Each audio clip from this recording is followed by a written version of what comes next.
So hey guys, welcome back to my new blog. So guys, आज की video होने वाली है प्लूटो पर, जो 1930 से 2006 तक हमारा 9th प्लैनेट था। जी हाँ, आज की ये टॉपिक प्लूटो पे होने वाली है, तो इस वीडियो को एंड तक ज़रूर देखना। मेरा नाम है मिहिर कौशिक और आप देख रहे हैं अपना चैनल MKV, यानी Mihir Kaushik blogs short form में बता रहा हूँ।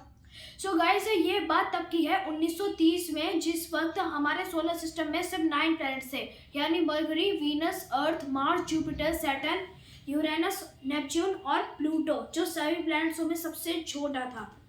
अब मैं आपको बताना चाहता हूँ, प्लूटो को 1930 में ढूंढा गया था, उस सेलेस्टियल बॉडी को। फिर अमेरिका के एस्ट्रोनॉमर ने उसे 1930 में ढूंढा था। फिर हमारे सोलर सिस्टम में 9 प्लैनेट डिस्कवर्ड हो चुका था और 1930 से 2006 तक प्लूटो को एक प्लैनेट डिस्कवर किया गया है और उसके बाद प्लूटो को एक ड्वार्फ प्लैनेट डिक्लेयर कर दिया है। और भी ड्वार्फ है डिक्लेयर कर दिए गए हैं, जो कि जैसे प्लूटो तो है ही, और सेरिस, होमिया, मेकमेक, एरिस, ये सब हैं ड्वार्फ प्लैनेट जो अभी भी आज भी सोलर सिस्टम के आसपास से ऑर्बिट कर रहे हैं। तो मैं आपको बताना चाहता हूँ कि प्लूटो तो पहले 2006 तक बिल्कुल प्लैनेट था, लेकिन बाद में सब उसे प्लैनेट की लिस्ट से हटा दिया गया, क्योंकि एक तो सभी प्लैनेट्स को बनने के लिए एक तो 3 क्राइटेरिया पूरे होते हैं। एक तो पहला सूरज के 1.5 चक्कर लगाना, और दूसरा है उसका शेप स्फेरिकल शेप में होना चाहिए, और तीसरा क्राइटेरिया है कि अपने आसपास एस्ट्रॉइड्स और ड्वार्फ प्लैनेट्स को हटाना। लेकिन प्लूटो ने लास्ट क्राइटेरिया पूरा नहीं किया, इसलिए 2006 में उसे प्लैनेट डिस्कवर्ड नहीं किया। उसे अब डिस्कवर्ड कर दिया गया है ड्वार्फ प्लैनेट, और उसे कर दिया है डिस्कवर्ड एक एस्ट्रॉइड।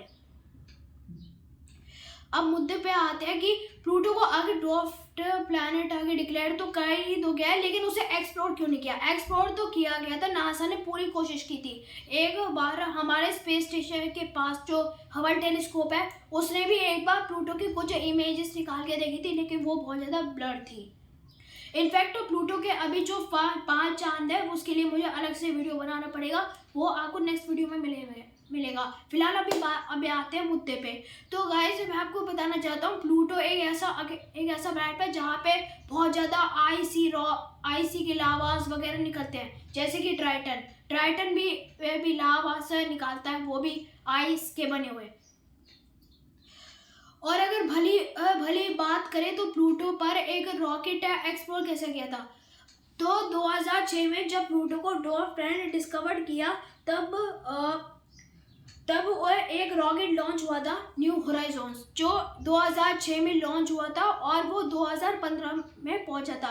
अब आप सोचोगे कि आखिर न्यू होराइजन्स को सिर्फ 9 साल क्यों लगे प्लूटो के पास पहुंचने में? क्योंकि वोयेजर 1 और वोयेजर 2 जो यूरेनस और नेपच्यून को स्टडी करने की पूरी कोशिश करते थे, वो तो आज भी नेपच्यून और यूरेनस के पास भी उड़ रहे हैं। जी, उनको तो 12 साल लगे थे, क्योंकि उन पे इतनी ज़्यादा ग्रेविटी की स्पीड नहीं थी। लेकिन न्यू होराइजन्स को उन्होंने इतनी अच्छे डिज़ाइन किया था।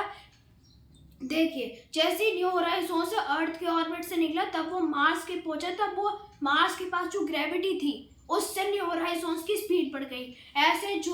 ऐसे जुपिटर, सैटर्न, यूरेनस, नेपच्यून, इनकी भी ऑर्बिट की ग्रेविटी की स्पीड की वजह से न्यू होराइजन्स 12 साल में नहीं बल्कि 9 साल में ही प्लूटो के पास पहुंच गया। न्यू होराइजन्स 2006 में लॉन्च हुआ था और वो पहुंचा था 2015 में। अब बात आती है कि न्यू होराइजन्स को अर्थ पे वापस क्यों नहीं लाया गया? क्योंकि वो आगे भी काइफल बेल्ट में उसे और भी कुछ स्टडी करने के लिए भेजा गया था। वो सब डिस्कस करेंगे अगली वीडियो में। फिलहाल अभी बात आते प्लूटो पे। तो फिलहाल जब न्यू होराइजन्स प्लूटो पे पहुंचा था, तब उसने प्लूटो की क्लियर इमेजेस निकालकर सभी साइंटिस्टों को भेजने लगा था, जहां से उसे लॉन्च किया गया था कैमरे से। ऐसे दो दिन निकलते गए। अब मैं आपको बता दूं कि प्लूटो की आखिर मूव कैसी है।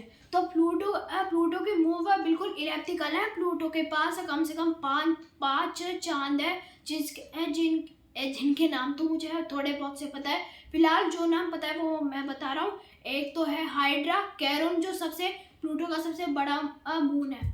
प्लूटो जिसमें वो डायरेक्शन मूव करता है, कैरोन उसी सेम डायरेक्शन में भी मूव करता है। प्लूटो का रोटेशन बहुत ज़्यादा इलिप्टिकल है, लेकिन साइंटिस्ट ने कहा है कि न हर सब प्लैनेट्स कैसे भी मूव करें, लेकिन फर्स्ट तीनों क्राइटेरिया पूरे होने चाहिए। चाहे वो कहीं से भी मूव करे, राइट से मूव करे, लेफ्ट से मूव करे, उन्हें कोई फ़र्क नहीं पड़ता। बस क्राइटेरिया ये है कि पूरा करना ज़रूरी है। तो अब फिलहाल बात आती है प्लूटो पे लैंड करने की। एक बार अगर न्यू होराइजॉन्स तो फिलहाल प्लूटो पे लॉन्च नहीं हुआ, वो तो फिलहाल उससे बाहर से स्टडी कर रहा था। जब न्यू होराइजॉन्स प्लूटो को स्टडी करके फिर और अंदर काइफा बेल्ट में चला गया, तब उसने एक और अजीब दिखी, एरोथॉग। काइफा बेल्ट में सबसे चिपका हुआ प्लैनेट है। आप इसको गूगल में भी नाम सर्च कर सकते हो, वो इसकी क्लियर इमेजेस दिखा देगा। तो फिलहाल हमारी आज की वीडियो यहीं पे ख़त्म होती है। मैं इसका नेक्स्ट पार्ट ज़रूर बताऊंगा। Thank you so much for watching. सलाम आप सभी को, बाय।